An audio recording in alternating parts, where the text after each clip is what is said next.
Okay, so in this video, I'm going to be sharing how to set up your Google Classroom that kind of fits the needs for your K through 2 students or second grade students.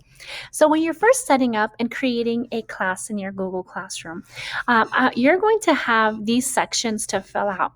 I suggest you put the name of your class as whatever grade with your name. So I wrote down kindergarten with Mrs. Davis. And in the section right here, that's where I suggest putting in that morning meeting time. Let's say you're meeting your students every day at a certain time, no matter what. And so during that time, I do suggest you putting in the section that time. Or if you have 2 sessions, every day you can write down morning meeting at this time and then afternoon meeting at this time. So whatever your time is, you can put it there. And you can put your email in the room number, but it won't be showing up when you create your class. So this is what it looks like when you create your class. It's on the banner right here. So it says kindergarten with Miss Davis, and the morning meeting is from 10 to 10:45 a.m. And that's what it will look like for the students. So they'll have it right there in front of them. And if their parents have any questions or guardians, they can check there. The next thing I'd like you to look at are your settings for your class. So there are a few different settings you can customize for your students. The very first I'm going to be talking about is your stream. So the main page where the students are able to look at, and this is what it looks like. Let me take you there so you kind of have an idea. I'm going to go into a sample classroom. This right here is my stream. So anytime I share an announcement with my students, I can post it and it goes on the stream. My students can also post on there if I give them the capability. And anytime I post an assignment, so if I create an assignment, let's say I make an assignment and I assign it, it also shows up on that stream. So if I go back, you'll see. Okay, so the settings for this are different. I've already changed it.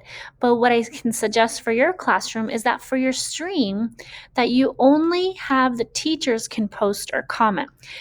With my upper grade classrooms, even especially during distance learning, I had my students posting, and that was kind of like their lifeline during the distance learning time, and so I allowed them to post.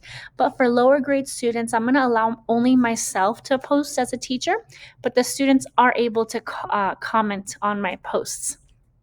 And the next notification is classwork on the stream. So anytime you upload or you assign a task or an assignment, it shows up on the stream. And I personally think that it can get distracting. And so when your younger students log on to Google Classroom, they might see all of the assignments you posted for that week and work in the order. So the first assignment you post is the last assignment they see.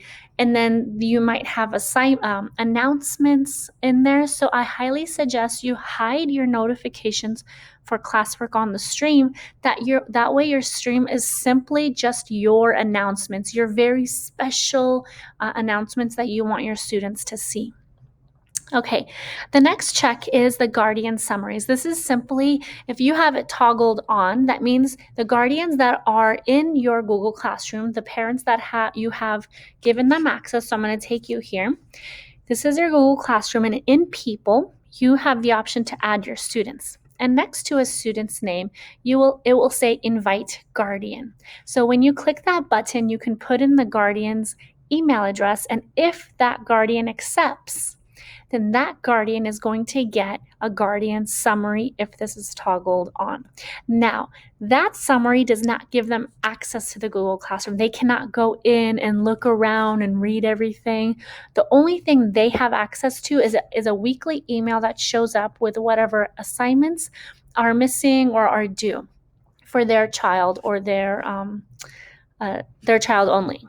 And the next setting I'd like for you to do is possibly always have the Meet link toggled on. The students are not able to go into their classroom Meet without their teacher if it's up here. And so even if you have it on and you're not inside that meeting room yet, the students are not allowed to go in. They're kind of in a waiting space until you go in. So it's nice for the students to always know where it is and the location of it, and it's going to show up right here.